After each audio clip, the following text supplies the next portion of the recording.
Sages speak. Wisdom from history.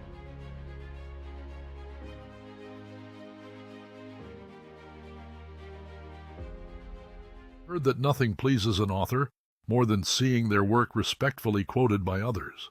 Imagine my delight when I had an experience like that recently. I had stopped my horse at a large gathering of people at an auction selling off merchants' goods. The sale hadn't started yet, so everyone was talking about how tough times were.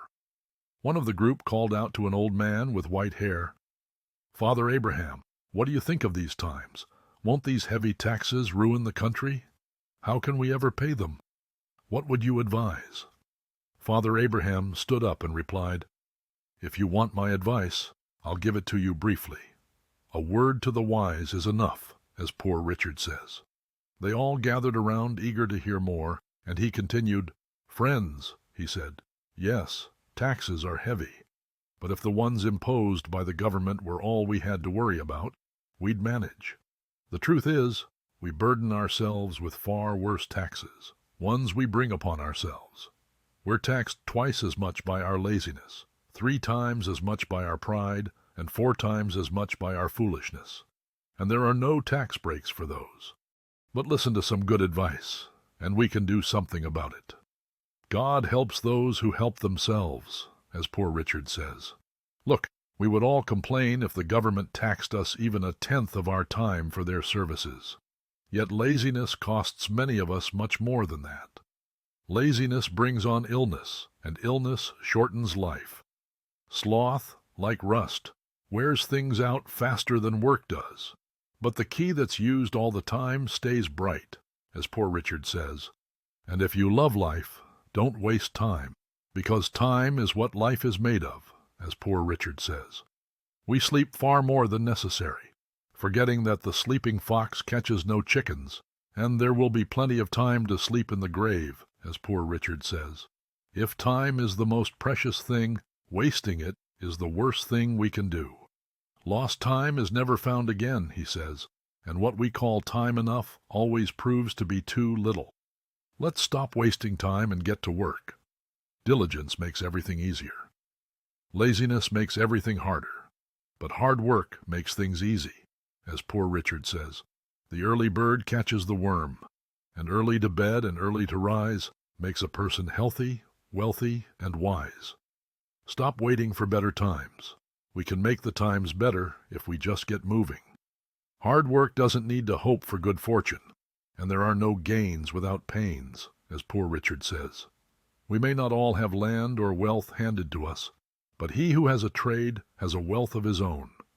If we work hard, we'll never starve. At a hard-working man's house, hunger may look in, but dares not enter, and industry pays debts, while despair only increases them.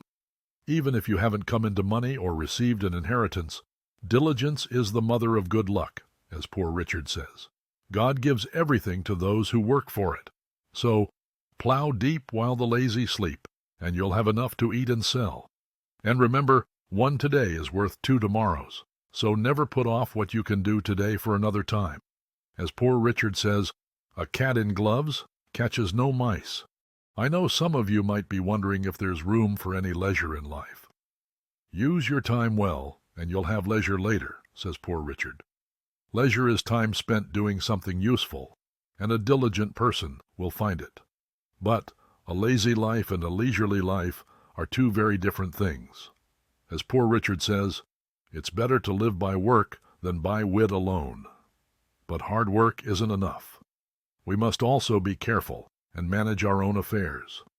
Don't trust others with what you should oversee yourself, as Poor Richard says, and if you want something done right, go yourself. If not, send someone else. Pay attention to your own business. An owner's eye does more than both of his hands, as Poor Richard says, and neglecting your work is worse than not knowing how to do it. Too many people trust others to do their work, and that's often where things go wrong. In this world, people aren't saved by faith, but by the lack of it, Poor Richard says.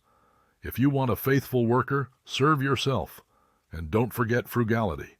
You can work hard all your life, but if you don't save, you'll still end up with nothing.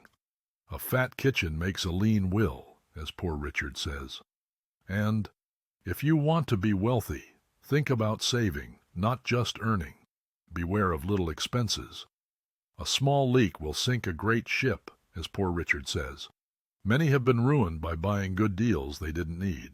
So, when tempted by a bargain, pause and think. It's tempting to buy on credit, but be careful. Debt is the worst kind of master, Poor Richard says.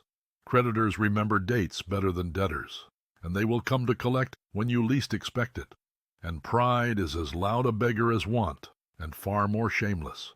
In the end, don't rely too much on your own hard work and saving. These are good things, but they won't mean much without blessings from above. Ask for those blessings humbly and help others who are in need when you can. And finally, experience is a harsh teacher, but fools will learn in no other way, as Poor Richard says. After hearing all this advice, remember, they who won't be advised can't be helped, and if you ignore reason, it will eventually come back to bite you. With that, Father Abraham finished.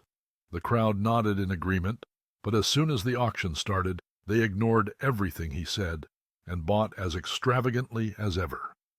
As for me, I took the advice to heart.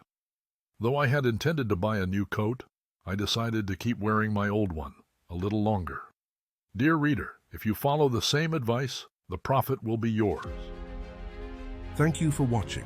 If you liked this video, please like, subscribe, and share a comment below.